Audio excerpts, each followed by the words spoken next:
प्राचीन काल की बात है।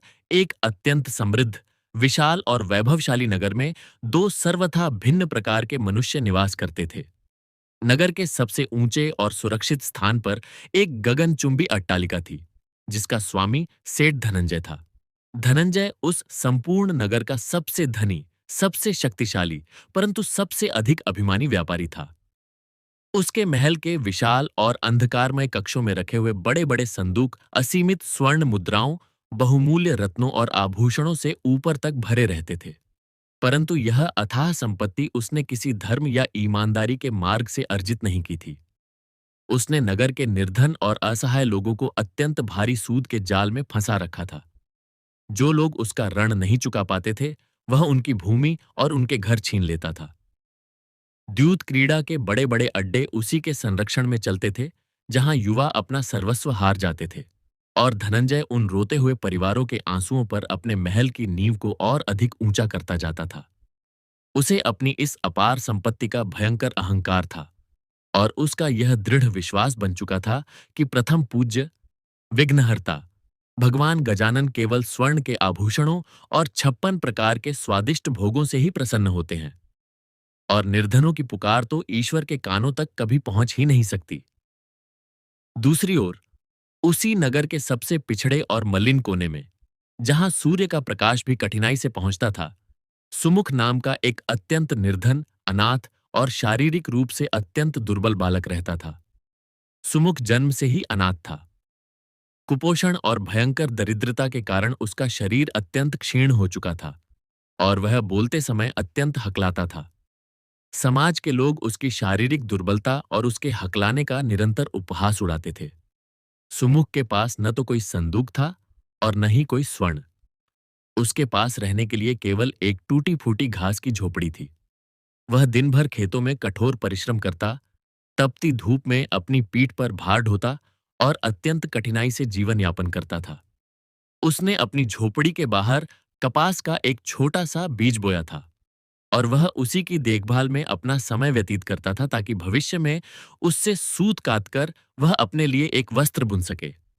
परंतु इन सभी सांसारिक कष्टों और अपमानों के मध्य सुमुख का हृदय गंगा के जल से भी अधिक निर्मल और पवित्र था। उसके उस कोमल हृदय में केवल एक ही छवि बसी थी, भगवान एकदंत गजानन की।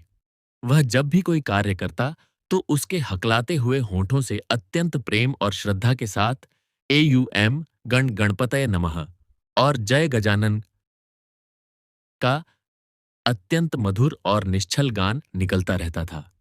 वह मिट्टी से ही भगवान गणेश की छोटी-छोटी आकृतियां गढ़ता और उन्हें वन से लाई हुई जंगली घास अर्पित करके ही पूर्ण संतोष प्राप्त कर लेता था। समय का चक्र अपनी धुरी पर निरंतर घूमता रहा, और भाद्रपद मास के शुक्ल पक्ष की वह अत्यंत शुभ और पावन भोर आ गई, जब संपूर्ण नगर भगवान श्री गणेश के जन्मोत्सव की तैयारियों में मग्न था। सेठ धनंजय ने अपने अहंकार और अपनी संपत्ति का भद्दा प्रदर्शन करने के लिए अपने महल के प्रांगण में भगवान गणेश की एक अत्यंत विशाल और शुद्ध स्वर्ण से निर्मित प्रतिमा स्थापित की थी। उस मूर्ति को बहुमूल्य हीरों और मोतियों से लाद दिया गया था। धनंजय ने यह घोषणा करवा दी थी कि आज भगवान गजानन को जो भोग लगेगा, वैसा भोग तीनों लोकों में किसी ने नहीं देखा होगा। उसने शुद्ध देसी घी, अत्यंत दुर्लभ मेवों, केसर और सुगंधि से युक्त मिठाइयों का विशाल 56 भोग तैयार करवाया था। वह भोग इतने विशाल स्वर्ण के थालों में सजाया गया था कि उसकी सुगंध से पूरा नगर महक उठा था।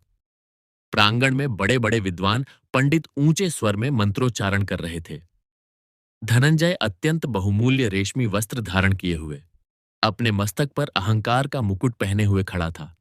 उसे पूर्ण घमंड था कि आज उसकी इस अतुलनीय संपत्ति और इस भव्य 56 भोग को देखकर साक्षात भगवान गजानन कैलाश छोड़कर स्वयं उसका यह भोग स्वीकार करने आएंगे। उसी समय अपने आराध्य की पूजा करने की अत्यंत तीव्र और पवित्र लालसा लिए बालक सुमुख भी कांपते कदमों से उस भव्य मंदिर के द्वार पर आ पहुंचा। सुमुख के वस्त्र फटे हुए थे, और वह भूख से अत्यंत दुर्बल प्रतीत हो रहा था। उसके पास भगवान को अर्पण करने के लिए कोई बहुमूल्य मिठाई या 56 भोग नहीं था। उसने अपनी अंजलि हाथों में अत्यंत प्रेम से चुनी हुई केवल 3 पत्तियों वाली अत्यंत कोमल और हरी दुर्वा घास पकड़ रखी थी और उसके दूसरे हाथ में एक अत्यंत साधारण खुरदरी मिट्टी के रंग जैसी दिखने वाली गुड़ और चावल से बनी एक छोटी सी पिंडी, मोदक, थी, जिसे उसने अपने कई दिनों के भोजन को बचाकर अत्यंत श्रद्धा से अपने हाथों से गढ़ा था। सुमुख हकलाते हुए जय जय ग गजानन का जाप कर रहा था और उसके नेत्रों में अपने ईश्वर के दर्शन की एक असीम तड़प थी। जैसे ही सुमुख ने अपने उन नंगे और धूल भरे पैरों से उस स्वर्ण मंदिर की सीढ़ियों पर कदम रखा और अपनी वह अत्यंत साधारण सी भेंट लेकर आगे बढ़ा, धनंजय की क्रूर दृष्टि उस मलिन बालक पर पड़ी। धनंजय का वह भयंकर अभिमान ज्वालामुखी के समान भड़क उठा। उसने सुमुख के हाथ में रखी हुई उस दुर्वा और उस साधारण से मोदक को देखा और ठहाका मारकर अत्यंत भयंकर उपहास उड़ाते हुए चीखा, अरे मूर्ख, हकलाने वाले भिखारी! तेरी यह क्या हैसियत है कि तू मेरे इस अत्यंत पवित्र और भव्य आयोजन में चला आया? क्या साक्षात विघ्नहर्ता गजानन तेरी यह जंगली घास और सूखी मिट्टी जैसी पिंडी खाएंगे? देख मेरा यह छप्पन भोग और यह स्वर्ण की कांति। तेरे इस दरिद्रता से भरे आडंबर से मेरे ईश्वर का अपमान हो रहा है। धनंजय ने अपने रक्षकों को आदेश दिया। उन क्रूर और निर्दयी रक्षकों ने आगे बढ़कर उस दुर्बल और असहाय सुमुख को अपशब्द कहे और उसे धक्के मारकर उस विशाल मंदिर की सीढ़ियों से नीचे फेंक दिया। सुमुख धड़ाम से उस कठोर भूमि पर गिर पड़ा। उसके घुटनों और कोहनियों से रक्त बहने लगा, परंतु उसे अपनी शारीरिक पीड़ा का तनिक भी भान नहीं था। उसका हृदय तो इस बात से चीत्कार कर उठा था कि धनंजय के सेवकों के धक्के से उसकी वह अत्यंत पवित्र और प्रेम से लाई गई हरी दुर्वा उसी धूल और कीचड़ में गिर गई थी और उसका वह गुड़ चावल का मोदक टूटकर बिखर गया था। सुमुख उस कीचड़ में सने हुए मोदक के टुकड़ों को समेटते हुए फूट फूट कर रोने लगा। वह हकलाते हुए अत्यंत आर्त स्वर में कह रहा था, "क्ष- क्षमा करना मेरे प्रभु। मैं मैं अभागा हूं। मैं आपके लिए कुछ भी अच्छा नहीं ला सका।" अपमानित, पीड़ित और रोता हुआ सुमुख उस मंदिर के प्रांगण से बाहर निकलकर एक दूर सुनसान चबूतरे पर जाकर बैठ गया। वह अभी भी अपनी अंजलि में उस टूटे हुए मोदक और उस धूल में सनी हुई दुर्वा को अत्यंत प्रेम से सीने से लगाए हुए था और निरंतर अपने आंसुओं से उसे धो रहा था। तभी विधाता के विधान और परीक्षा की एक अत्यंत भयंकर घड़ी वहां आ पहुंची। उस सुनसान चबूतरे के पास एक अत्यंत वृद्ध, दुर्बल और अत्यंत विशाल पेट, लंबोदर वाले एक ब्राह्मण देव लड़खड़ाते हुए वहां पहुंचे। उस ब्राह्मण के वस्त्र फटे हुए थे, उनका कंठ प्यास से सूख रहा था और वे भूख के मारे भयंकर रूप से कांप रहे थे। ब्राह्मण ने मंदिर के द्वार की ओर देखा और भोजन की आस में आगे बढ़ने का प्रयास किया, परंतु मंदिर के उन क्रूर पहरेदारों ने उस फटेहाल और भूखे ब्राह्मण को भी अत्यंत अपशब्द कहकर वहां से खदेड़ दिया और कहा कि यह भोग केवल भगवान और श्रेष्ठ जनों के लिए है, भिखारियों के लिए नहीं। वह ब्राह्मण अत्यंत निराश होकर उसी चबूतरे के पास आकर गिर पड़ा जहां सुमुख बैठा हुआ था। ब्राह्मण को उस दयनीय अवस्था में देखकर सुमुख का वह अत्यंत कोमल और करुणा से भरा हुआ हृदय पिघल गया। वह अपनी सारी पीड़ा, अपना अपमान और अपनी भूख भूल गया। सुमुख तुरंत दौड़कर उस वृद्ध ब्राह्मण के समीप गया। उसने अपने फटे हुए वस्त्र से उस ब्राह्मण के मुख का पसीना पोंछा। सुमुख के पास स्वयं खाने के लिए अन्न का एक दाना नहीं था, परंतु उसने तनिक भी विलंब नहीं किया। उसने अपने हाथों में रखे हुए उस टूटे हुए मोदक के टुकड़ों को अत्यंत प्रेम और सावधानी से साफ किया और अत्यंत श्रद्धा से उस वृद्ध और भूखे ब्राह्मण के मुख में खिला दिया। सुमुख ने वह दुर्वा, जिसे वह गजानन के लिए लाया था, उसे भी अत्यंत भक्तिभाव से उस ब्राह्मण के चरणों में रख दिया और उन्हें साक्षात अपना गजानन मानकर धरती पर साष्टांग दंडवत प्रणाम किया। सुमुख हकलाते हुए बोला, "म महात्मन, इ- इसे ही मेरा ईश्वर का प्रसाद मानकर ग्रहण करें। मेरे पास और कुछ नहीं है।" उधर उसी क्षण उस स्वर्ण मंदिर के गर्भगृह के भीतर एक ऐसा अकल्पनीय, भयंकर और रोंगटे खड़े कर देने वाला महाचमत्कार घटित होने लगा, जिसने धनंजय के अहंकार की जड़ों को एक ही पल में भस्म कर दिया। जैसे ही सेठ धनंजय अत्यंत घमंड से भरकर भगवान गणेश की उस स्वर्ण प्रतिमा के समक्ष वह विशाल और बहुमूल्य 56 भोग अर्पण करने के लिए आगे बढ़ा, अचानक वे सभी स्वर्ण के थाल भयंकर रूप से तपने लगे। देखते ही देखते वह सारा का सारा शुद्ध देसी घी, वे सभी दुर्लभ मेवे और मिठाइयां अत्यंत भयंकर काले धुएं, राख और अत्यंत दुर्गंध युक्त कीचड़ में परिवर्तित हो गईं। वह शुद्ध स्वर्ण की भव्य मूर्ति अपना सारा तेज खोकर एक साधारण काले और मलिन पत्थर में बदल गई। धनंजय भय से कांप उठा। उसके हाथ से वे राख बन चुके थाल छूटकर गिर पड़े। तभी उस विशाल मंदिर के प्रांगण में बादलों की एक अत्यंत प्रलयंकारी और ब्रह्मांड को कंपा देने वाली गर्जना हुई। वह कोई साधारण बादलों की गड़गड़ाहट नहीं थी, अपितु वह साक्षात परब्रह्म परमेश्वर की वह परम आकाशवाणी थी, जो मंदिर के कण कण को भेद रही थी। रे अभिमानी धनंजय, तेरे इस स्वर्ण और तेरे इस 56 भोग में तेरा अत्यंत भयंकर और मलिन अहंकार भरा हुआ है। तूने दूसरों को रुलाकर जो पाप का स्वर्ण अपने संदूक में एकत्र किया है, उसकी दुर्गंध से यह मेरा संपूर्ण मंदिर अशुद्ध हो गया है। तेरे इन आडंबरों और तेरे इस 56 भोग से मेरी क्षुधा, भूख शांत नहीं होती। मेरी क्षुधा तो सुमुख के उस सूखे, टूटे हुए मोदक और उसकी प्रेम रूपी उस एक दुर्वा से पूर्णतः शांत हो गई है, जिसे तूने अपने अहंकार के मद में मेरे मंदिर की सीढ़ियों से नीचे फेंक दिया था। वह अत्यंत गंभीर और रौद्र आकाशवाणी सुनकर धनंजय के पैरों तले से संपूर्ण धरती खिसक गई। उसका सारा ज्ञान, उसका सारा व्यापार और उसका वह अथाह स्वर्ण एक ही क्षण में उसी कीचड़ और राख में मिल गया। भय, पश्चाताप और अकल्पनीय घबराहट से कांपता हुआ धनंजय और उसके पीछे पीछे मंदिर में उपस्थित वे सभी पंडित और रक्षक पागलों की भांति उस मंदिर से बाहर चबूतरे की ओर दौड़ पड़े।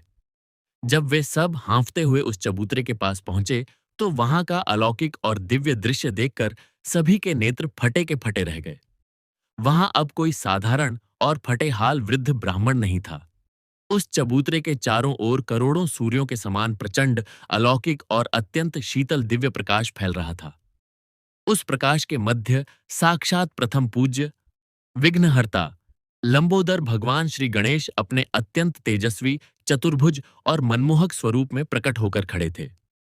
भगवान गजानन के मस्तक पर अत्यंत दिव्य चंद्र सुशोभित था और उनके एक हाथ में सुमुख का दिया हुआ वही साधारण सा टूटा हुआ गुड़ चावल का मोदक था, जिसे वे अत्यंत आनंद और तृप्ति से ग्रहण कर रहे थे। उनके चरणों में सुमुख की अर्पित की हुई वह अत्यंत कोमल और हरी दुर्वा अत्यंत अलौकिक आभा से चमक रही थी। सुमुख, जो भय और आश्चर्य से अपनी आंखें बंद किए भूमि पर पड़ा था, भगवान गणेश ने अत्यंत वात्सल्य और प्रेम से उसे अपने दिव्य हाथों से उठाया। भगवान गजानन ने अपना अत्यंत मंगलकारी और कोमल हाथ सुमुख के मस्तक पर फेरा और उसी क्षण एक अकल्पनीय महाचमत्कार हुआ। सुमुख के शरीर की वह जन्मों पुरानी दुर्बलता एक ही क्षण में समाप्त हो गई। उसके कंठ का वह दोष, जिसके कारण वह हकलाता था, वह पूर्णतः नष्ट हो गया। सुमुख के भीतर अष्ट सिद्धियों और नवनिधियों का ऐसा अपार ज्ञान और ऐसी असीम विद्या का संचार हुआ, जो बड़े बड़े ऋषियों और मुनियों को भी अत्यंत कठोर तपस्या के पश्चात प्राप्त नहीं होती। सुमुख के रोम रोम से बिना किसी हकलाहट के अत्यंत स्पष्ट, मधुर और प्रचंड स्वर में एयूएम गण गणपतये नमः का वह नाद गूंज उठा, जिसने संपूर्ण ब्रह्मांड को गुंजायमान कर दिया। यह अलौकिक दृश्य देखकर सेठ धनंजय अपने घुटनों के बल उस पथरीली भूमि पर गिर पड़ा। उसकी आंखों से पश्चाताप के अत्यंत गर्म और अविरल अश्रु बह रहे थे। कल तक जो मस्तक केवल अहंकार से तन कर रहता था, आज वह उसी धूल में सना हुआ था जहां सुमुख की दुर्वा गिरी थी। धनंजय घिसटता हुआ आगे बढ़ा और उसने अपना वह अहंकारी मस्तक उस अत्यंत ज्ञानी और दिव्य आभा से दमकते हुए सुमुख के चरणों में रख दिया। धनंजय फूट फूट कर रोते हुए क्षमा मांगने लगा। हे परम भक्त, हे गजानन के सच्चे स्वरूप, मुझे क्षमा कर दे। मैं अंधा था। मैंने संदूक तो स्वर्ण से भर लिए, परंतु उस परम सत्य को नहीं जान पाया जो तेरे इस अत्यंत निश्छल प्रेम और इस एक दुर्वा में छिपा था। मेरा यह सारा स्वर्ण केवल कीचड़ है और तेरी यह दुर्वा ही इस संसार का सबसे बड़ा अमृत है। मुझे इस अहंकार के नरक से बाहर निकाल ले सुमुख। सुमुख का हृदय तो सदैव से ही करुणा का अथाह सागर था। उसके भीतर अब ज्ञान का ऐसा प्रकाश था जिसमें किसी के प्रति कोई द्वेष या घृणा नहीं थी। सुमुख ने तुरंत अपने दोनों हाथों से उस रोते हुए सेठ को उठाया और उसे अपने गले से लगा लिया। सुमुख ने अत्यंत शांत और गंभीर स्वर में कहा, सेठ जी, भगवान गणेश को किसी स्वर्ण या छप्पन भोग की लालसा नहीं है। वे तो विघ्नहर्ता हैं। वे तो उस अहंकार के विघ्न को हरते हैं जो मनुष्य को मनुष्य से दूर कर देता है। जब तक आप निर्धनों का रक्त चूसकर सूद का वह अशुद्ध धन एकत्र करते रहेंगे, तब तक आप चाहे कितने भी बड़े मंदिर बनवा लें, वे सभी राख ही सिद्ध होंगे। ईश्वर तो केवल उस निर्मल भाव के भूखे हैं जो एक साधारण सी घास की पत्ती को भी तीनों लोकों की संपदा से अधिक मूल्यवान बना देता है। भगवान गजानन ने अपनी अत्यंत कृपालु दृष्टि धनंजय पर डाली और मुस्कुराते हुए वहां से अंतर्धान हो गए। परंतु उनका वह दिव्य प्रकाश सुमुख के हृदय में सदा के लिए स्थापित हो गया। उस दिन के पश्चात सेठ धनंजय का संपूर्ण जीवन ही परिवर्तित हो गया। उसने अपनी उस विशाल संपत्ति के सभी संदूक खोल दिए और अपना सारा राजकोष उन दरिद्रों, अनाथों और असहायों की सेवा में समर्पित कर दिया जिनका उसने कभी शोषण किया था। उसने द्यूत क्रीड़ा के सभी अड्डों को ध्वस्त कर दिया और अपने राज्य में यह घोषणा कर दी कि आज के पश्चात कोई भी व्यक्ति सूद के बोझ तले नहीं दबेगा।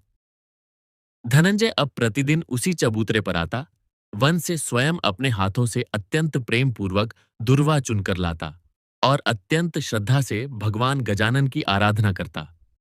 यह कथा केवल धनंजय के अहंकार के नाश की नहीं है, अपितु यह मानव मन के उस अत्यंत गहरे और मनोवैज्ञानिक द्वंद्व की कथा है जो निरंतर हमारे भीतर चलता रहता है। हम सभी अपने अपने जीवन में उस धनंजय के समान ही किसी न किसी अहंकार के संदूक को सीने से लगाए बैठे हैं। हम अज्ञानवश इस भौतिक शरीर, इस झूठे स्वर्ण और इन 56 भोगों के बाहरी आडंबरों को ही धर्म मान लेते हैं। हम यह भूल जाते हैं कि जिस कपास के अत्यंत कठोर बीज को मिट्टी में गाड़ने के पश्चात ही अत्यंत श्वेत और पवित्र रुई प्राप्त होती है, उसी प्रकार जब तक हम अपने इस कठोर अहंकार को निस्वार्थ सेवा की मिट्टी में नहीं गलाते, तब तक हमारे भीतर वह पवित्र और निर्मल भक्ति उत्पन्न नहीं हो सकती जो साक्षात ईश्वर को हमारे समक्ष प्रकट होने पर विवश कर दे। समय का यह अनंत प्रवाह निरंतर आगे बढ़ता रहा। सुमुख अब कोई साधारण बालक नहीं रह गया था। उसका वह ज्ञान और उसकी वह असीम विद्या सूर्य के प्रकाश के समान चारों दिशाओं में फैलने लगी। दूर दूर के जनपदों से बड़े बड़े विद्वान, राजा और मुनि उसके पास उस परम सत्य का ज्ञान प्राप्त करने आने लगे। सुमुख किसी को कोई कठिन तंत्र या मंत्र नहीं सिखाता था। वह तो केवल अत्यंत सरलता से मुस्कुराते हुए कहता, ईश्वर की प्राप्ति का मार्ग अत्यंत सीधा है। अपने भीतर के उस मैं को मिटा दो और उस स्थान पर केवल करुणा को स्थापित कर लो। जब तुम्हारी एक अंजलि दुर्वा में ब्रह्मांड का सारा प्रेम समाहित हो जाएगा, तो गजानन स्वयं तुम्हारे सारे विघ्नों को हरने चले आएंगे। सुमुख की वह कुटिया अब एक अत्यंत सिद्ध और जागृत ज्ञानपीठ बन चुकी थी। एक बार उसी नगर में एक अत्यंत प्रतापी परंतु बुद्धि के अहंकार में पूर्णतः अंधा हो चुका एक शास्त्रार्थ विजयी ब्राह्मण, जिसका नाम तर्कनाथ था, वहां आया। तर्कनाथ ने संपूर्ण आर्यावर्त में बड़े बड़े विद्वानों को अपने तर्कों से पराजित कर दिया था। उसे अपने ज्ञान का इतना भयंकर अभिमान था कि वह मानता था कि ईश्वर को केवल बुद्धि और तर्कों के जाल में फंसाकर ही प्राप्त किया जा सकता है।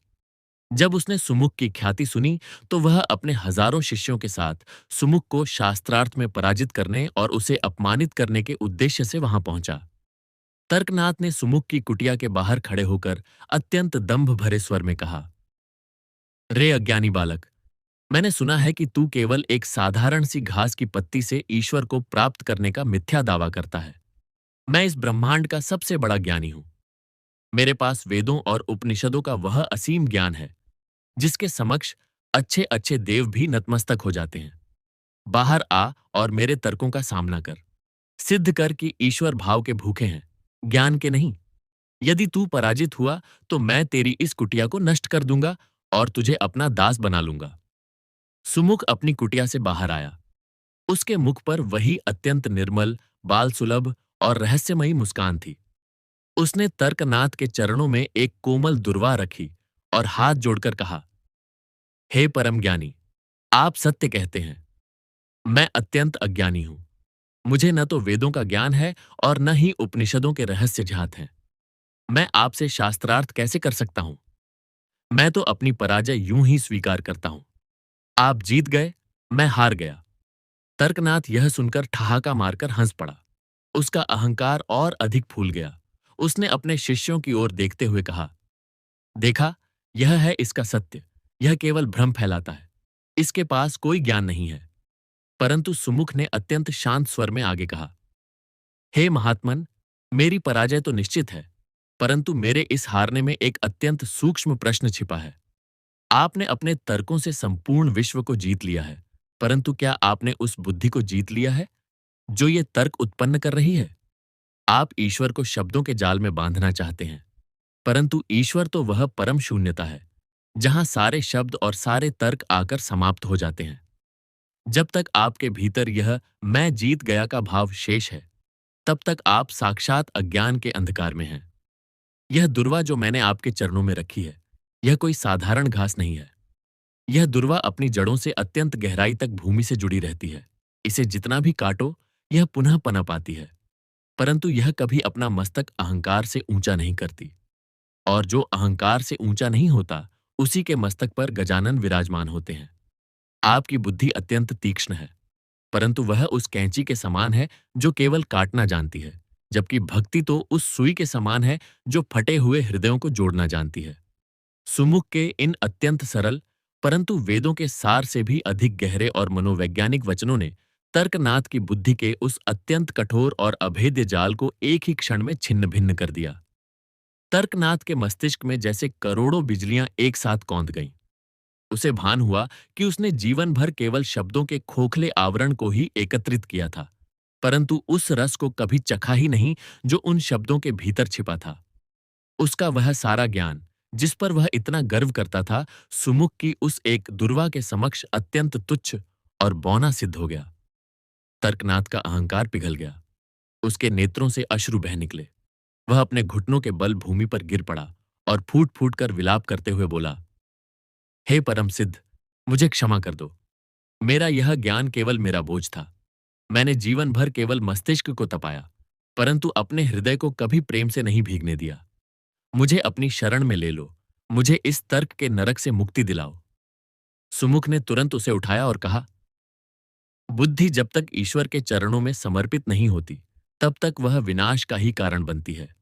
जिस दिन बुद्धि में भाव का समावेश हो जाता है, उसी दिन वह प्रज्ञा सच्चा ज्ञान बन जाती है।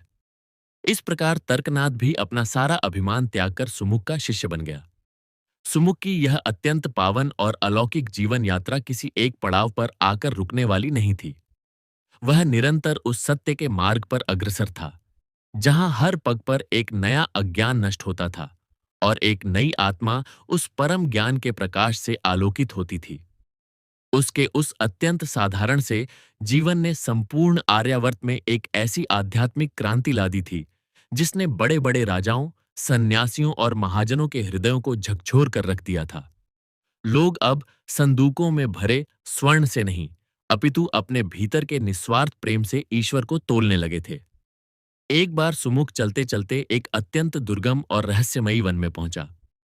उस वन के मध्य में एक अत्यंत विशाल और प्राचीन सरोवर था, जिसके तट पर एक अत्यंत मायावी और क्रूर यक्ष निवास करता था। उस यक्ष ने अपनी मायावी शक्तियों से उस सरोवर के जल को विषाक्त कर दिया था। जो भी प्यासा पथिक या पशु पक्षी उस जल को पीता, वह तुरंत मृत्यु को प्राप्त हो जाता था। यक्ष को अपनी इन मृत्युदायी शक्तियों पर अत्यंत भयंकर घमंड था। जब सुमुख उस सरोवर के तट पर पहुंचा और उसने अपनी अंजलि में उस जल को पीने के लिए उठाया, तो वह यक्ष अत्यंत भयंकर अट्टहास करते हुए वहां प्रकट हुआ। यक्ष ने गरजते हुए कहा, रुक जा मूर्ख, क्या तू नहीं जानता कि यह मेरा सरोवर है? इस जल में मेरे क्रोध का विष घुला है। यदि तूने इस जल की एक बूंद भी पी ली, तो तेरे प्राण इसी क्षण इस धूल में मिल जाएंगे। मैं साक्षात मृत्यु हूं और मेरे समक्ष अच्छे अच्छे देवता भी कांपते हैं। सुमुख ने अत्यंत शांत भाव से उस यक्ष की ओर देखा। उसके नेत्रों में कोई भय नहीं था। उसने अत्यंत कोमल स्वर में कहा, हे यक्ष, मृत्यु तो इस नश्वर शरीर का सत्य है, उससे क्या भयभीत होना। परंतु यह जल जो प्रकृति ने सभी जीवों की प्यास बुझाने के लिए दिया है, उसे अपने अहंकार के विष से मलिन करना सबसे बड़ा अज्ञान है। तुम मृत्यु नहीं हो, तुम तो स्वयं उस अज्ञान के दास हो जिसने तुम्हें इस भयंकर माया में बांध रखा है। यक्ष क्रोध से तिलमिला उठा। उसने अपनी मायावी शक्तियों का प्रयोग करके सुमुख पर भयंकर अग्नि बाणों की वर्षा कर दी, परंतु सुमुख अपनी जगह से 1 इंच भी नहीं हिला। उसने अपने हृदय से यूएम गण गणपतये नमः का एक अत्यंत गहरा स्मरण किया और अपने हाथ में पकड़ी हुई उस कोमल हरी दुर्वा को उन अग्नि बाणों की ओर फेंक दिया। वह अत्यंत कोमल सी घास की पत्ती जैसे ही उन भयंकर अग्नि बाणों से टकराई, एक अकल्पनीय चमत्कार हुआ। वह दुर्वा भस्म होने के बजाय करोड़ों सूर्यों की कांति से प्रज्वलित हो उठी और उसने उन सभी मायावी बाणों को एक ही क्षण में शीतल जल की बूंदों की और उसी अत्यंत पावन और रहस्यमयी प्रवाह के मध्य सुमुख की वह जीवन यात्रा एक नए और अत्यंत दुर्गम मार्ग की ओर मुड़ गई। यक्ष के उस अहंकार को भस्म करने और सरोवर के जल को अमृत बनाने के पश्चात सुमुख अपने नंगे पैरों से उस असीमित और अज्ञात दिशा की ओर चल पड़ा। उसका वह मलिन और क्षीण शरीर देखने में अत्यंत दुर्बल अवश्य था, परंतु उसके भीतर जो चेतना जागृत हो चुकी थी वह करोड़ों हाथियों के बल से भी अधिक प्रचंड थी। उसके होठों पर निरंतर और अत्यंत मधुर स्वर में एयुएम गण गणपतये नमः का वह पावन जाप चल रहा था, जो वायु की प्रत्येक लहर के साथ मिलकर संपूर्ण प्रकृति को गुंजायमान कर रहा था। सुमुख जहां भी जाता वहां की बंजर भूमि पर भी हरियाली छा जाती और वहां के निवासियों के हृदयों में जमा हुआ अज्ञान का अंधकार पल भर में छंटने लगता। सत्य का यह अनवरत गान अब एक महा आंदोलन बन चुका था, जो बिना किसी शस्त्र के, बिना किसी सेना के, केवल विशुद्ध प्रेम और अत्यंत निर्मल भाव के बल पर बड़े बड़े साम्राज्यों की नींव हिला रहा था। चलते चलते सुमुख एक ऐसे अत्यंत विशाल और लौह प्राचीरों, लोहे की दीवारों से घिरे हुए साम्राज्य में पहुंचा, जिसका नाम अजेयगढ़ था। अजेयगढ़ का शासक महाराज वज्रदत्त एक अत्यंत क्रूर, महत्वाकांक्षी और मृत्यु के भय से ग्रसित राजा था। वज्रदत्त ने अपने जीवन में इतने अधिक पाप किए थे, इतने निर्दोषों का रक्त बहाया था कि उसे रात में निद्रा नहीं आती थी। उसे सदैव यह भय सताता रहता था कि साक्षात मृत्यु किसी भी क्षण आकर उसे उसके पापों का दंड देगी। अपनी इसी मृत्यु के भय और अपनी सत्ता को अमर बनाने के पागलपन में उसने नगर के मध्य में एक ऐसा गगनचुंबी और अभेद्य दुर्ग, किला बनवाना प्रारंभ किया था, जिसे भेदना किसी भी देवता या दानव के लिए भी असंभव हो। उस दुर्ग की एक एक ईंट को जोड़ने के लिए उसने अपनी ही प्रजा पर अत्यंत भयंकर अत्याचार किए। उसने राज्य के सभी निर्धनों को सूद के ऐसे अंतहीन और क्रूर जाल में फांस लिया था कि वे जीवन भर के लिए उसके दास बन गए थे। जो कृषक अपने खेतों में अत्यंत श्वेत कपास उगाते थे, उन्हें बलपूर्वक उस कपास से अत्यंत मोटी और कठोर रस्सियां बनाने के लिए विवश किया जाता था, ताकि उन रस्सियों से बड़े बड़े शिलाखंडों को खींचकर दुर्ग की ऊंचाई तक ले जाया जा सके। वज्रदत्त ने अपने राज्य के हर कोने में द्यूत क्रीड़ा के अड्डे खुलवा दिए थे, जहां वह छल से अपने ही सामंतों और व्यापारियों की संपत्ति को जीत लेता था और उस अशुद्ध धन से शुद्ध स्वर्ण मंगाकर अपने उस दुर्ग के शिखरों को मढ़वा रहा था। उसके महल के अत्यंत गुप्त तहखानों में ऐसे अनगिनत विशाल संदूक रखे थे, जो प्रजा के आंसुओं और उनके रक्त से सींचे गए बहुमूल्य रत्नों और स्वर्ण मुद्राओं से छलक रहे थे। उस राजा का यह भयंकर और मूर्खतापूर्ण विश्वास था कि यदि वह स्वर्ण से मढ़ा हुआ वह अभेद्य दुर्ग पूर्ण कर लेगा, तो साक्षात यमराज भी उस दुर्ग के भीतर प्रवेश नहीं कर पाएंगे और वह अमर हो जाएगा। जब सुमुख उस अजेयगढ़ की सीमाओं में प्रविष्ट हुआ, तो उसने देखा कि सहस्त्रों दुर्बल, भूखे और कंकाल बन चुके मजदूर अपनी पीठ पर कोड़ों की मार सहते हुए अत्यंत भारी शिलाखंड खींच रहे हैं। उनके पैरों में छाले पड़े हुए थे और वे अपनी प्यास बुझाने के लिए कीचड़ युक्त जल पीने को विवश थे। सुमुख का वह अत्यंत करुणापूर्ण हृदय उन मजदूरों की पीड़ा देखकर चीत्कार कर उठा। वह बिना किसी भय के सीधे उस निर्माणाधीन दुर्ग के उस मुख्य द्वार की ओर बढ़ गया, जहां महाराज वज्रदत्त अपने बहुमूल्य रत्नों से जड़े रथ पर बैठकर उस निर्माण कार्य का निरीक्षण कर रहा था और अपने सैनिकों को कोड़े मारने का आदेश दे रहा था। सुमुख अत्यंत शांत भाव से चलता हुआ उस रथ के समक्ष जाकर खड़ा हो गया। उसने अपनी अंजलिक में उस बंजर भूमि से एक छोटा सा जंगली बीज उठाया और उसे राजा के रथ के ठीक सामने वाली कठोर और पथरीली भूमि में अत्यंत श्रद्धा से बो दिया। सुमुख ने अपने दोनों नेत्र बंद किए और जय गजानन का अत्यंत कोमल उच्चारण करते हुए उस बीज पर अपने अश्रुओं की 2 बूंदें गिरा दीं। अकल्पनीय रूप से उसी क्षण उस कठोर पत्थर को चीरकर वहां से एक अत्यंत कोमल 3 पत्तियों वाली अत्यंत हरी दुर्वा घासी बिता दिह्यातिशा अंकुरित हो गई। सुमुख उस दुर्वा के समक्ष हाथ जोड़कर बैठ गया और अत्यंत गहरे ध्यान में मग्न हो गया। महाराज वज्रदत्त ने जब एक फटे हाल, दरिद्र और अत्यंत मलिन बालक को अपने रथ का मार्ग रोकते हुए देखा, तो उसका क्रोध ज्वालामुखी के समान फट पड़ा। उसने अत्यंत गर्जना करते हुए कहा, रे मूर्ख और तुच्छ भिखारी, तेरा यह दुस्साहस कि तू मेरे इस अजेय और अभेद्य दुर्ग के द्वार पर आकर मेरे रथ का मार्ग रोके? यह तूने क्या जादू टोना किया है? तू नहीं जानता कि मैं इस संसार का सबसे शक्तिशाली राजा हूं। मेरे इस दुर्ग की दीवारें इतनी कठोर हैं कि साक्षात काल भी इनसे टकराकर चूर चूर हो जाएगा। और तू इस साधारण सी घास को यहां बोकर मुझे क्या संदेश देना चाहता है? मेरे सैनिक अभी तुझे इसी क्षण इस भूमि में गाड़ देंगे। सुमुख ने अत्यंत शांति से अपने नेत्र खोले। उसके मुख पर तनिक भी भय या घबराहट नहीं थी, बल्कि एक ऐसी असीम और रहस्यमयी मुस्कान थी जो बड़े बड़े ज्ञानियों को भी विचलित कर दे।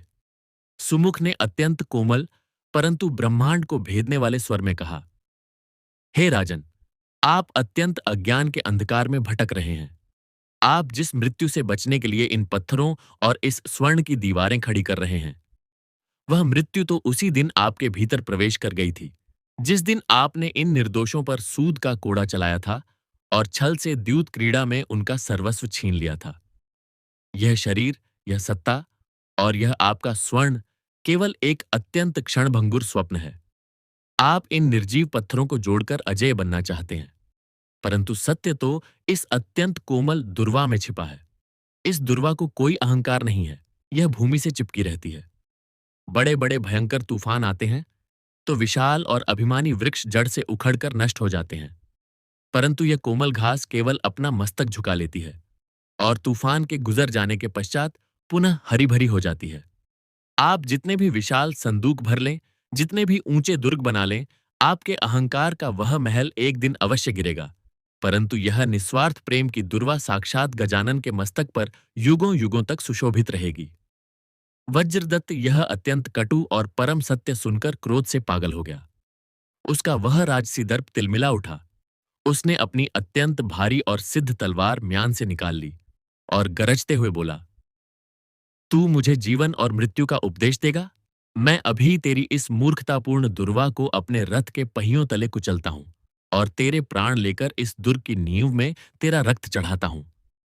इतना कहकर वज्रदत्त ने अपने सारथी को रथ आगे बढ़ाने का आदेश दिया, परंतु उसी क्षण एक ऐसा भयंकर और प्रलयंकारी महाचमत्कार घटित हुआ जिसने उस संपूर्ण साम्राज्य की श्वासें रोक दी। जैसे ही उस वज्रदत्त के रथ का अत्यंत भारी और लौह जद्दित पहिया उस अत्यंत कोमल सी दुर्वा को कुचलने के लिए आगे बढ़ा, वह दुर्वा तनिक भी नहीं कुचली, अपितु उस कोमल घास की पत्ती से टकराकर वह भयंकर और अजेय रथ किसी सूखे पत्ते की भांति हवा में उछलकर दूर जा गिरा।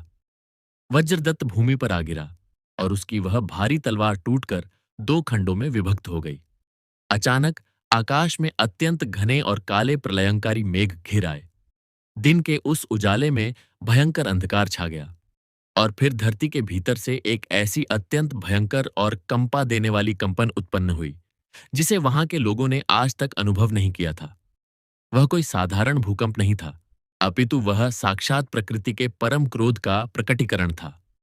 वज्रदत्त ने अपने उस स्वर्ण से मढ़े हुए जिस अजेय दुर्ग को हजारों मजदूरों का रक्त चूसकर बनवाया था, उस दुर्ग की वे अत्यंत कठोर और विशाल दीवारें ताश के पत्तों की भांति चरमराकर दरकने लगीं। उन दीवारों पर लगा हुआ वह सारा का सारा अशुद्ध स्वर्ण उस भयंकर कंपन के ताप से पिघलने लगा और काले धुएं में बदलकर उड़ने लगा। देखते ही देखते वह संपूर्ण गगनचुंबी दुर्ग एक अत्यंत भयंकर ध्वनि के साथ ढहकर राख और धूल के एक अत्यंत विशाल ढेर में परिवर्तित हो गया। परंतु उस भयंकर विनाश और धूल के उस बवंडर के मध्य एक दृश्य ऐसा था जिसने वहां उपस्थित प्रत्येक प्राणी के नेत्रों से अज्ञान का पर्दा पूर्णतः हटा दिया। उस प्रलय में सब कुछ नष्ट हो गया था, परंतु सुमुख की बोई हुई वह अत्यंत कोमल सी दुर्वा उस धूल और मलबे के बीच भी बिल्कुल वैसी ही हरी भरी, शांत और पूर्णतः सुरक्षित खड़ी थी। और उसी दुर्वा के ठीक ऊपर करोड़ों सूर्यों की कांति को भी मलिन कर देने वाला एक अत्यंत दिव्य, अलौकिक और प्रज्वलित प्रकाश प्रकट हुआ। उस प्रकाश के मध्य साक्षात प्रथम पूज्य, विघ्नहर्ता, एकदंत भगवान श्री गणेश अपने अत्यंत प्रचंड, विराट और मंगलकारी स्वरूप में वहां प्रकट हुए। भगवान गजानन के एक हाथ में पाश था, दूसरे में अंकुश, और वे अपने अत्यंत वात्सल्यपूर्ण और करुणामय नेत्रों से सुमुख की ओर देख रहे थे। भगवान गणेश की वह अत्यंत गंभीर और ब्रह्मांड को गुंजायमान कर देने वाली आकाशवाणी हुई। रे अभिमानी वज्रदत्त, तू इन पत्थरों की दीवारों से मृत्यु को रोकना चाहता था। मृत्यु तो केवल एक परिवर्तन है, परंतु तेरा यह अज्ञान और यह क्रूरता तेरा सच्चा अंत है। तूने अपने उस स्वर्ण और उन संदूकों के बल पर मेरे इस परम भक्त और इस सृष्टि की सबसे पावन भेंट दुर्वा का उपहास किया। स्मरण रख, मैं केवल उसी हृदय में निवास करता हूं जो इस दुर्वा के समान अत्यंत विनम्र, सरल और निस्वार्थ होता है। जिन मजदूरों का रक्त तूने बहाया है, उनके आंसुओं का यह परिणाम है कि तेरा यह अहंकार रूपी दुर्ग आज मिट्टी में मिल गया। एयुम गण गणपतये नमः का यह नाद केवल एक मंत्र नहीं, यह तो वह परम शक्ति है जो तेरे जैसे अनगिनत अभिमानियों को एक काल क्षण में भस्म कर सकती है। आकाशवाणी सुनते ही महाराज वज्रदत्त का वह सारा राजसी मद, मृत्यु का वह भयंकर भय और सत्ता का वह सारा नशा एक ही पल में उस राख के ढेर में विलीन हो गया। उसे अपने जीवन की उस भयंकर भूल का बोध हुआ जिसे वह सत्य मानकर जी रहा था। वज्रदत्त कांपता हुआ, रोता हुआ, घिसटते हुए आगे बढ़ा और उसने अपना वह मुकुट विहीन मस्तक उस दरिद्र और अत्यंत साधारण से दिखने वाले सुमुख के नंगे और धूल भरे चरणों में रख दिया। वज्रदत्त फूट फूट कर विलाप करते हुए क्षमा मांगने लगा। हे परम ज्ञानी, हे साक्षात विघ्नहर्ता के दूत, मुझे क्षमा कर दो। मैं अंधा था। मेरा वह सारा स्वर्ण, वे सभी संदूक और मेरा यह सारा बल केवल भस्म है। तुमने मेरी आंखें खोल दी। यह मृत्यु का भय मुझे इसलिए सता रहा था क्योंकि मेरा जीवन पाप से भरा था। मुझे अपनी शरण में ले लो। मुझे इस अज्ञान के नरक से मुक्ति दिलाओ। मैं आज ही अपना यह संपूर्ण राज्य इन असहाय मजदूरों को सौंपता हूं और अपना शेष जीवन केवल तुम्हारे इसी सत्य मार्ग पर चलकर व्यतीत करूंगा। सुमुख के हृदय में क्रोध का कोई लवलेश नहीं था। उसने अत्यंत वात्सल्य से उस रोते हुए राजा को अपने दोनों हाथों से उठाया और उसे अपने गले से लगा लिया। सुमुख ने कहा, हे राजन, ईश्वर कभी किसी का विनाश नहीं करते। वे तो केवल उस अज्ञान और उस अभिमान को नष्ट करते हैं जो मनुष्य को उसके वास्तविक और दिव्य स्वरूप से दूर कर देता है। अब रोना बंद कीजिए। जाइए और जिन मजदूरों को आपने सूद और द्यूत क्रीड़ा के उस अशुद्ध जाल में फंसाया था, उन्हें मुक्त कीजिए। उन्हें वह कपास का बीज और भूमि वापस लौटाइए, ताकि वे पुनः अपने पसीने से उस सत्य की खेती कर सकें। जब आप किसी असहाय के मुख में अन्न का एक दाना डालेंगे, तो आपको साक्षात गजानन के दर्शन अपने ही भीतर हो जाएंगे। उस दिन के पश्चात वह अजेयगढ़ का क्रूर साम्राज्य एक अत्यंत सिद्ध और पावन तपोभूमि में परिवर्तित हो गया। वज्रदत्त ने अपने राजसी वस्त्र त्याग कर एक अत्यंत साधारण भिक्षु का जीवन अपना लिया। वह प्रतिदिन अपने ही हाथों से उन मजदूरों के घावों पर लेप लगाता और उनके चरणों की धूल को अपने मस्तक पर धारण करता। सुमुख की वह सत्य से भरी हुई महिमा अब किसी एक नगर या राज्य तक सीमित नहीं रह गई थी। वह तो एक अत्यंत प्रचंड और अविरल ज्ञान गंगा का रूप ले चुकी थी, जो हर दिशा में बह रही थी और हर उस मस्तिष्क को पवित्र कर रही थी जो अहंकार और अज्ञान की मलिनता से ग्रसित था। यह जीवन की वह अत्यंत रहस्यमयी और मनोवैज्ञानिक खोज है जो कभी किसी एक पड़ाव पर आकर नहीं ठहरती। सुमुख का यह जीवन दर्शन कोई साधारण उपदेश नहीं था। यह तो साक्षात उस असीम परमानंद की अनुभूति थी जिसे प्राप्त करने के पश्चात मनुष्य की समस्त वासनाएं, समस्त लालच और मृत्यु का वह भयंकर भय पूर्णतः नष्ट हो जाता है।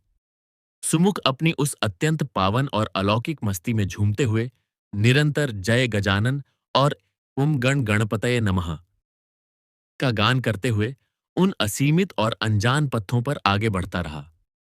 उसके मार्ग में जो भी आता, चाहे वह कोई तप के अहंकार में अंधा सन्यासी हो या रूप के मद में अंधी कोई महारानी, सुमुख की वह एक अत्यंत साधारण सी मुस्कान और उसके हाथों में पकड़ी हुई वह एक कोमल हरी दुर्वा उन सभी के जीवन के बड़े से बड़े अज्ञान को पल भर में भस्म कर देती थी। एक बार अपनी इस अत्यंत अनंत और रहस्यमयी यात्रा के मध्य सुमुख एक ऐसे अत्यंत सघन, डरावने और अंधकारमय अरण्य जंगल में पहुंचा जहां सूर्य की किरणें भी धरती तक नहीं पहुंच पाती थीं। वह वन साक्षात मृत्यु का दूसरा रूप माना जाता था। उस वन के मध्य में एक अत्यंत प्राचीन और भयंकर तांत्रिक, जिसका नाम अघोरनाथ था, एक जलती हुई चिता पर बैठकर अपनी अत्यंत विभत्स और वाममार्गी साधना में लीन था। अघोरनाथ ने अनेक श्मशानों की भस्म और शवों की खोपड़ियों से अपनी कुटिया सजा रखी थी। उसका यह भयंकर अहंकार था कि वह अपनी उस तामसिक साधना से पंचमहाभूतों पृथ्वी, जल, अग्नि, वायु और आकाश को भी अपने वश में कर सकता है, और वह साक्षात परब्रह्म को भी अपनी मुट्ठी में बांधने का दंभ भरता था। जब सुमुख उस अंधकारमय और दुर्गंधयुक्त अरण्य में प्रविष्ट हुआ, तो उसके मुख से निकलने वाली जय गजानन की उस अत्यंत सात्विक, शीतल और प्रेमपूर्ण ध्वनि ने उस पूरे वन के वातावरण को स्पंदित कर दिया। अघोरनाथ की वह वर्षों की भयंकर और तामसिक समाधि उस एक अत्यंत कोमल ध्वनि से ही खंडित हो गई। अघोरनाथ क्रोध से पागल हो उठा। उसने अपनी जलती हुई चिता से कुछ अंगारे अपने हाथों में उठाए और उन अंगारों को अत्यंत भयंकर, मायावी अग्निसर्पों में परिवर्तित कर दिया। अघोरनाथ ने गर्जना करते हुए वे अग्निसर्प सुमुख की ओर छोड़ दिए और चीखा, रे मूर्ख, तू कौन है जो मेरे इस सिद्ध तपोवन में अपने इन तुच्छ सात्विक शब्दों से मेरी शक्ति को चुनौती देने चला आया है? मैं अभी तुझे इन अग्निसर्पों से डसवाकर तेरी भस्म इस चिता में मिला दूंगा। वे भयंकर और विषैले अग्निसर्प हवा में फुंकारते हुए सुमुख की ओर बढ़े, परंतु सुमुख अपनी जगह पर अत्यंत शांत और निडर खड़ा रहा। उसने अपने दोनों नेत्र बंद किए और अपने हृदय के भीतर विराजमान उस परम विघ्नहर्ता का स्मरण किया।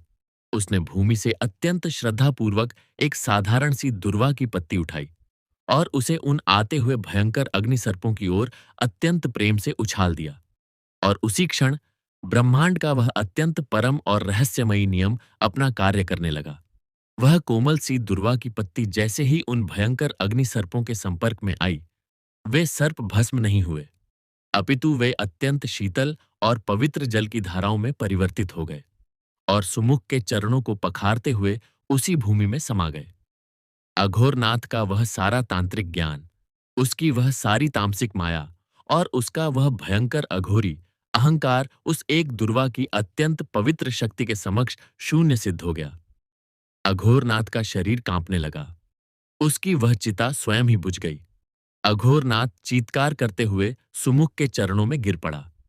वह समझ चुका था कि उसने साक्षात उस परम सत्य से टकराने का मूर्खतापूर्ण दुस्साहस किया था। वह रोते हुए बोला, हे परम सिद्ध, यह कैसी विद्या है?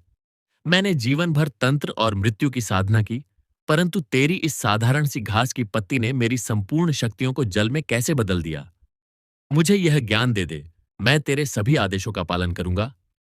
सुमुख ने अत्यंत करुणा से उस तांत्रिक को उठाया और कहा, हे अघोरनाथ, तुम जिसे शक्ति समझ रहे हो, वह केवल तुम्हारा अज्ञान है जो तुम्हें और अधिक अंधकार में ले जा रहा है। शक्ति मृत्यु में नहीं, जीवन में है। शक्ति किसी को भस्म करने में नहीं, बल्कि किसी के तपे हुए हृदय को शीतलता प्रदान करने में है। तुमने प्रकृति के इन पंचतत्वों को वश में करने का प्रयास किया, परंतु तुमने अपने भीतर के उस मैं को कभी जीतने का प्रयास ही नहीं किया। जब तक तुम्हारे भीतर यह अहंकार जीवित है, तुम कभी उस परम पिता को नहीं पा सकते। यह दुर्वा कोई तंत्र नहीं है। यह तो वह पूर्ण समर्पण है जहां मनुष्य स्वयं को मिटा देता है और केवल ईश्वर ही शेष रहता है। सुमुख के इन परम और सत्य वचनों को सुनकर अघोरनाथ के मस्तिष्क का वह अत्यंत भयंकर और अंधकारमय आवरण एक ही क्षण में फट गया। उसे वह प्रकाश दिखाई दिया जो चिताओं की अग्नि में नहीं, बल्कि आत्मा की गहराई में प्रज्वलित होता है। उसने उसी क्षण अपनी वे सभी तांत्रिक विद्याएं, वे खोपड़ियां और वह अपना तामसिक अहंकार वहीं उस बुझी हुई चिता पर छोड़ दिया। और वह भी एक अत्यंत साधारण और सात्विक भिक्षु की भांति सुमुख के उसी सत्य और प्रेम के मार्ग का अनुसरण करने लगा। मानव चेतना के जागरण की यह अत्यंत रहस्यमयी और प्रज्वलित यात्रा इसी प्रकार निरंतर आगे बढ़ती गई। हर पग पर एक नया अहंकार टूटता था, हर मोड़ पर एक नया अज्ञान भस्म होता था, और प्रत्येक क्षण एक नई आत्मा उस परम गजानन के प्रकाश से आलोकित होती थी। यह जीवन और यह संसार कोई भौतिक वस्तु नहीं है। यह तो केवल उन कर्मों और उन भावों का एक अत्यंत विशाल दर्पण है जिसे हम अपने भीतर धारण करते हैं। सुमुख कोई मनुष्य नहीं था, वह तो साक्षात उस असीम और अनंत करुणा का एक साकार रूप बन चुका था, जो युगों युगों तक इस मृत्युलोक में आकर उन अज्ञानी और भटके हुए जीवों को सत्य का मार्ग दिखाती है, जो अपने ही बनाए हुए संदूकों और स्वर्ण की जंजीरों में बंधकर अपनी स्वतंत्रता खो चुके हैं। और इसी अत्यंत गहन, अथाह, अलौकिक और परमानंद की उस परम अवस्था में पूर्णतः डूबते हुए यह सत्य की अविरल गाथा, यह ज्ञान, ज्ञान का अनंत प्रवाह और यह जीवन, बिना किसी सीमा के, बिना किसी बाधा के, बिना किसी ठहराव के, उस परम और शाश्वत ज्योति की ओर बस आगे ही आगे बढ़ता चला जाता है, बढ़ता ही जाता है, बढ़ता ही जाता है। और इस प्रकार अनंत के उस महासागर में विलीन होते हुए सुमुख के जीवन ने संपूर्ण चराचर जगत को यह शाश्वत संदेश दिया कि साक्षात विघ्नहर्ता गजानन किसी भी दिखावे, स्वर्ण के अहंकार या छप्पन भोग के भूखे नहीं हैं। वे तो केवल निर्मल हृदय से अर्पित की गई एक साधारण सी हरि दुर्वा और निस्वार्थ प्रेम के ही दास हैं। सच्ची करुणा और भक्ति के इस अटल सिद्धांत तथा एयूएम गण गणपतये नमः के पावन जयघोष के साथ सत्य और धर्म की यह अलौकिक गाथा अनंत काल के लिए मानव की चेतना में पूर्णता को प्राप्त हुई। जय श्री गणेश, जय गजानन।